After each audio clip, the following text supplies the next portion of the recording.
Hello everyone, my name's Alex and welcome to another video. In this video, I want to demystify meditation and mindfulness for you.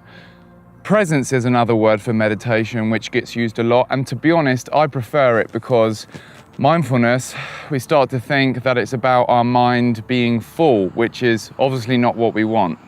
Anyway, meditation is a practice that originated thousands of years ago in the East.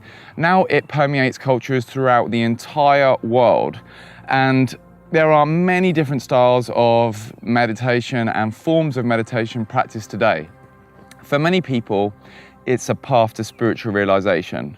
For many others, it's just a tool to reduce stress, promote happiness, improve concentration, along with many other things that just generally improve well-being.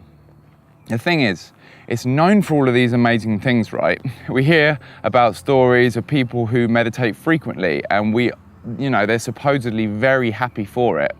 We hear about how people have moved out of intense suffering with meditation as a tool helping them along their way. But still, there are so many people that simply just don't meditate. We also hear about how mindfulness, which is a form of meditation, is supposedly amazing for mental health. And even some healthcare authorities around the world are now promoting it. And in some cases, using it as a remedy for depression and anxiety. But if meditation has been to thousands of people a path to realizing your true self or to reach ultimate consciousness, and if meditation and mindfulness supposedly increases happiness and well-being so much, isn't it something that everyone would be doing? Why isn't everyone meditating or practicing mindfulness? Is it because it's just not that well known about in some areas of the world? Is it because some people see it as a religious practice and want nothing to do with religion?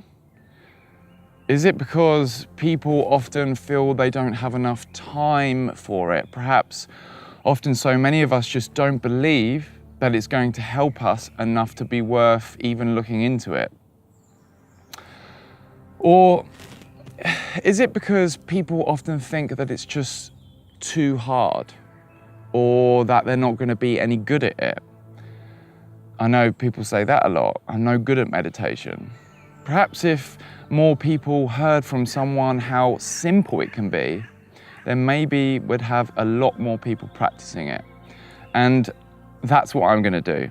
I'm going to explain meditation and mindfulness in the most simple way I can and show you how simple and easy it is to incorporate this into your life. Okay, so now when I explain this, I'm going to be using terms that recent teachers have used, but the meaning of certain terms might differ from teacher to teacher. Also, there are many different forms of meditation with different interpretations in different cultures. So this is just my way of explaining it in a way that's easiest for someone like me and maybe someone like you to understand and go practice. Now, meditation and mindfulness could be described as a practice that helps you to live more consistently in the present moment. It's a way of realizing that you are not your thoughts. Have you heard this before? But what does any of this even mean? The present moment is the one you're in now, right now. It's the only moment that ever exists. Nothing ever happens outside the present moment. We can think about the future and we can think about the past, but even so, all of that still happens in the present moment, what some people describe as the now. The thing is, many of us are often trapped in our heads, aren't we? We spend most of our time thinking. Now, don't get me wrong, thinking can be an amazing thing. We can make plans for the future. We can think about problems and come to a solution. But in reality, if you think about it, we do way more than just that. We spend much of our time in our heads, worrying about the future, playing these mental movies of the past, judging other people and judging ourselves. We tell ourselves stories about what other people think of us. We run this constant and continuous internal commentary. We end up living amongst this endless mental chatter that seems to go on, and we just can't seem to get out of it. We can't seem to break the habit. It's a source of so much suffering, so much worry, so much pain, and if you listen to it, you'll find out most of it is repetitive anyway. But what if we could use thinking as a tool rather than being possessed and consumed by it? What if there was a practice that gave us more strength to move our attention away from thinking and into the present moment, this now that I'm talking about? Meditation and mindfulness, in a way, is just that. So the simplest form of meditation is perhaps the breath meditation. And the way to do this is to sit somewhere in a comfortable position with the spine erect and the eyes closed. You can sit on a chair, or you can sit cross-legged, or you can sit on a park bench like I am. And the reason why you want the spine erect is so that you're less likely to fall asleep. It doesn't matter so much if you fall asleep, but you don't really want to be falling asleep. So just close your eyes and bring your attention to the breath.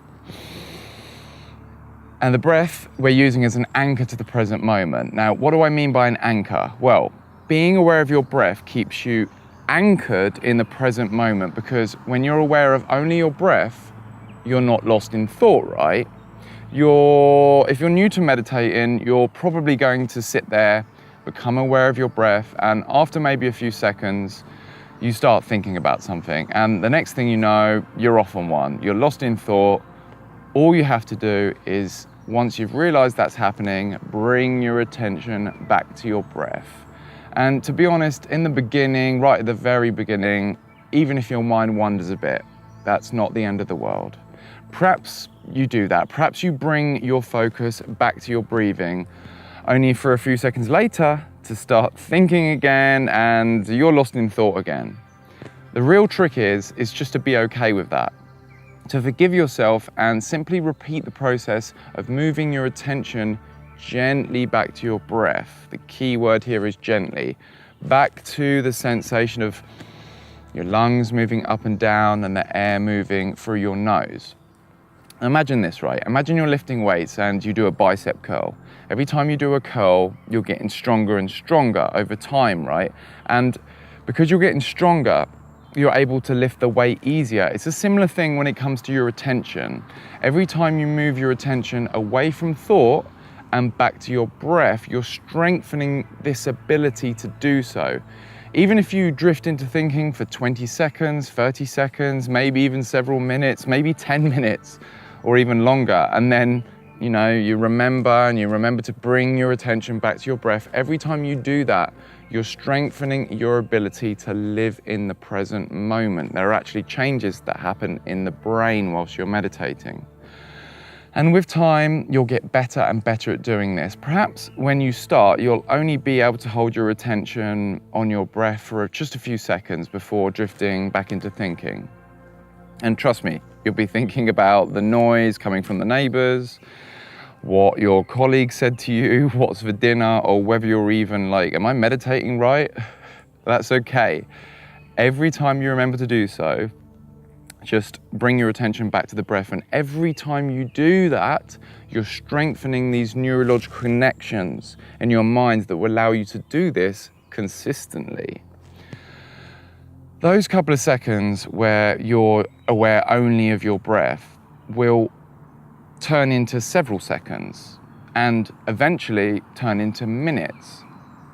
The gaps in your thinking will get longer and longer as you practice this. And some days you'll be able to keep the breath your main focus easy. Other days you'll find your mind is racing and you get lost in thought very easily. It doesn't matter. The only thing that does is that you keep practicing. If every time you remember to bring your attention back to your breath, you do that, you're meditating. And because you're meditating, you're improving your well-being, you're improving your focus and your ability to live more deeply in the present moment, away from being constantly stuck in these thoughts that cause so much unease and so much suffering. And you don't have to meditate for hours a day if you don't want to. If you just sit there and meditate for just 10 minutes a day, that's a great start. That's 10 minutes a day for a practice that could have a massive impact on your life. And then eventually, if you want to, you can transition onto the longer meditations. So I want to move on to talk about mindfulness or presence a little bit. And this is similar to the meditation I've just described, except mindfulness is bringing meditation as a practice into your life instead of, like in meditation where you're sitting there with your eyes closed and using the breath as an anchor. You're simply bringing your focus onto the present moment. You're practicing moving your attention away from thinking and onto what you're doing right now, or just your sense of being. Suppose you're cleaning some dishes, for example. Many of us clean the dishes, and when we're doing so, we're thinking about something completely different.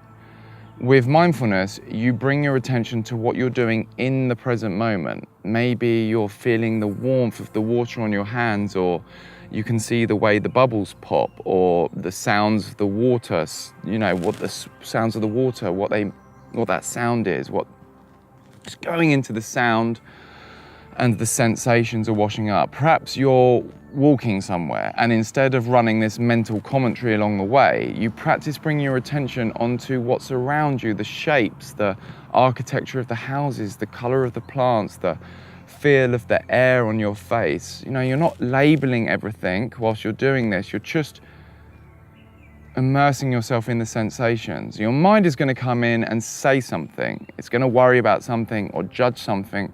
But every time you realize that's happening, you bring your attention back to the now, your senses and the sensations going on around you. You strengthen your ability to live in the present moment. You remember that being in the present moment, there can be a sense of peace with just being alive, that there can be joy in just being instead of being constantly wrapped up in thoughts. And like meditation, it can be challenging, especially when there's things going on that seem to command a lot of thinking about.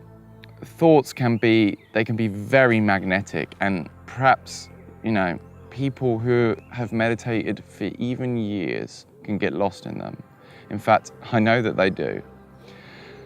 As we practice meditation, as we practice being mindful and living in the present moment, the now, we start to realize that we are not just our thoughts, and we start to connect with the space that contains them. We start to get in contact with our actual experience, and we realize that thoughts are only just a part of that. So maybe you're thinking, okay, but if someone stops thinking, don't they just become some kind of zombie?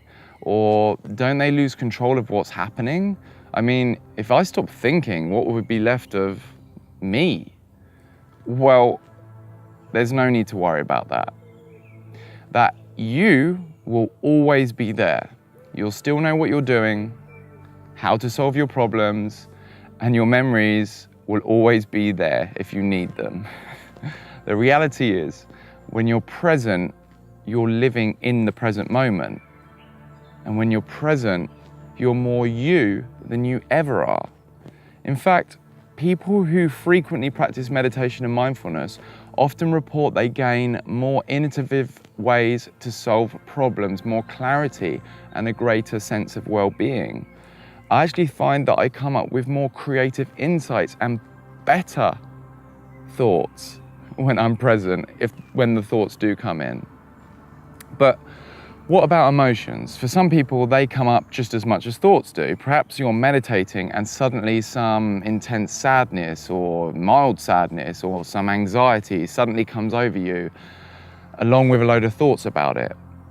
Oh, it's the same practice. Emotions can be strong sometimes, and they can stimulate thinking. But emotions are just a sensation that exists within the present moment if we look at them from a distance. It is possible to draw attention away from thinking about them towards just being with them, and perhaps even going into them, just allowing them to exist in the space that just is. When you're meditating and emotions come up, just simply be aware of them. Sometimes they feel good, maybe sometimes they feel horrible, but you can be the container for them to exist. Every time you drift into thinking, just draw your attention back to what is. Through this process, you're more likely to move through the emotion, and all emotions in reality come and go, and you start to see them as clouds that come and then eventually pass. Remember, 10 minutes a day is all you need to take up a practice that could radically transform your life, and it's as simple as sitting there and going, oh yeah, I'm supposed to be meditating, and then bringing your attention back to your breath. It's as simple as realizing you're lost in thought and bringing your attention back onto what's happening around you, being in the present moment, being present. And even though that state of being is often masked by so many thoughts, so many worries, judgments, and other ceaseless mental chatter, that presence is always there underneath. You can practice going into it on a daily basis. Practice deepening that state of awareness. And as you do, you deepen your sense of clarity, happiness, and well-being. So, with that being said, I hope you found this video helpful. If you liked it, please give it a like, and don't forget to subscribe and click that notifications bell. Peace. Thank you.